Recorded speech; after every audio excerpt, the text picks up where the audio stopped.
Merci. On voit que ces nouvelles technologies ont beaucoup de potentiel, mais la question, évidemment, en termes pour les élèves à besoins spécifiques, c'est quelque chose qui a déjà été rappelé, c'est le coût.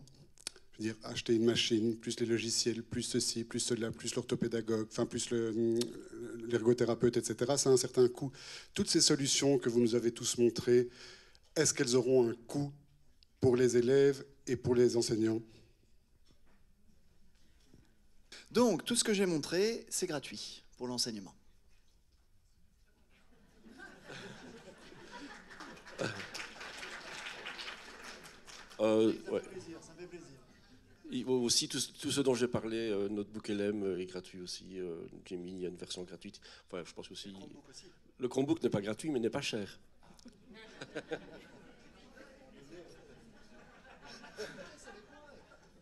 Tous les outils d'accessibilité, et machine learning et IA évidemment sur l'iPad sont automatiquement mis à jour et ce gratuitement.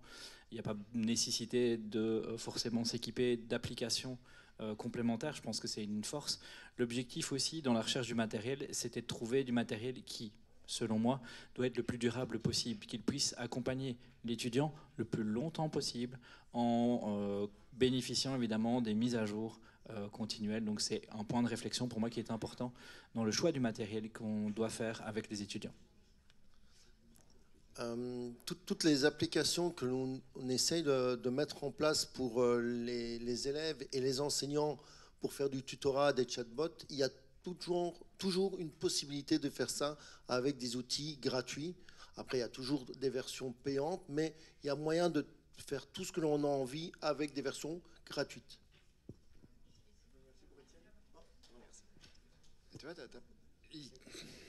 L'IA, en permettant de gagner du temps, permet de gagner de l'argent. C'est important de s'en rendre compte. Je vais évoquer le côté plutôt software. Là où avant, il fallait mobiliser plusieurs ressources de professionnels pour réaliser un site ou une vidéo, ça peut maintenant se faire pour bien moins cher, de façon extrêmement rapide. Et donc, c'est vraiment un outil qui donne un surcroît de valeur pour peu d'argent. J'ai un petit commentaire additionnel, mais qui est plus général, qui n'est pas propre à ce que moi j'ai montré.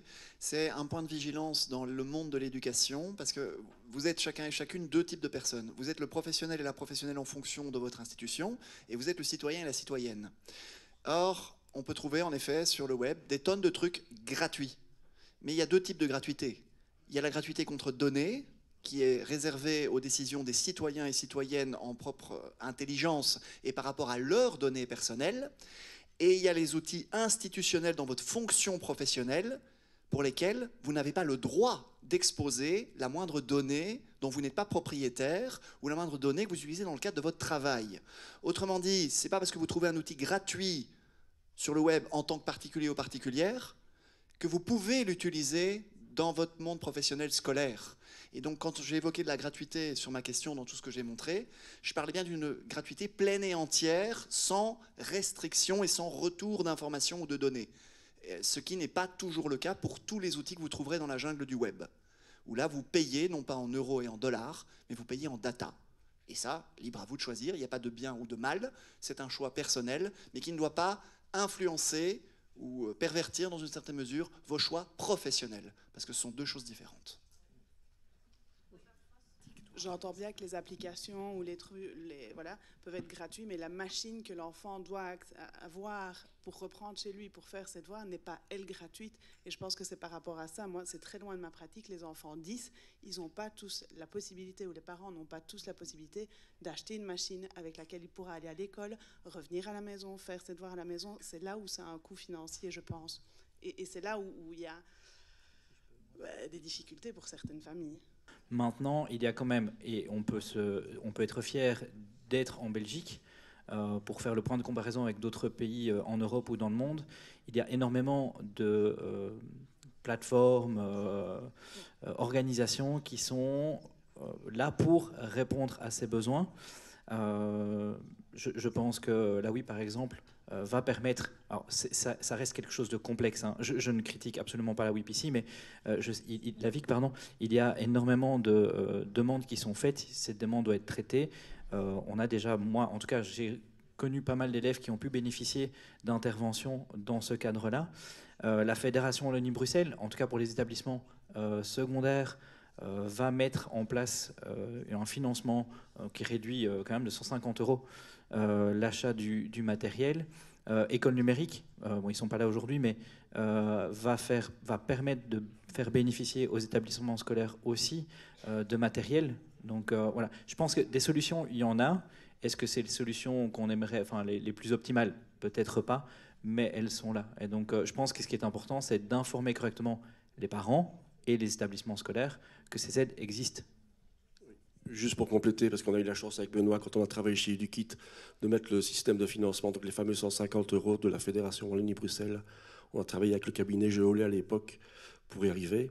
Et ce que les gens oublient souvent, c'est qu'il y a un fonds de solidarité que chaque école peut activer, qui permet aux enfants du secondaire, merci Benoît, c'est déjà ça, qui peuvent activer ce fonds de solidarité et l'école peut mettre à disposition une machine aux enfants qui ne leur appartiendra pas, contrairement au modèle où l'enfant va l'acheter, mais au moins l'enfant est équipé. Donc il existe, et il n'y a pas assez d'écoles qui activent ce fonds de solidarité, donc il risque de disparaître si on ne l'active pas. Pensez peut-être aussi, le monde de l'entreprise parfois offre du matériel, mais même des écoles qui sont dans des projets numériques depuis un certain temps et qui font un renouvellement de matériel. Je parle de mon établissement pour le coup, on a déjà mis des structures comme ça en place, notamment pour les tableaux interactifs, et on va le lancer là maintenant, dans un gros mois, sur le matériel, certes qui n'est plus tout neuf, mais qui peut être encore d'utilité pour les étudiants. Donc je pense que ça doit être une vision, comme je disais, je parlais de durabilité tout à l'heure, la durabilité du matériel doit absolument faire partie de l'équation lorsque vous faites l'achat de matériel, parce que ça permettra de limiter en fait le coût. On m'a toujours appris quand j'étais petit, le cher c'est le bon marché, mais c'est pas faux en fait. Et on a plusieurs milliers d'ordinateurs chaque année qui sont renouvelés tous les 2 ans. Je trouve ça intéressant de faire remonter la thématique et ça montre l'importance d'échanges entre le monde de l'entreprise et le monde académique, pour identifier des besoins et se dire que ce serait dommage que ces ordinateurs finissent sur des étagères, comme c'est parfois le cas dans nos bureaux, et qu'ils soient entre les mains des bonnes personnes.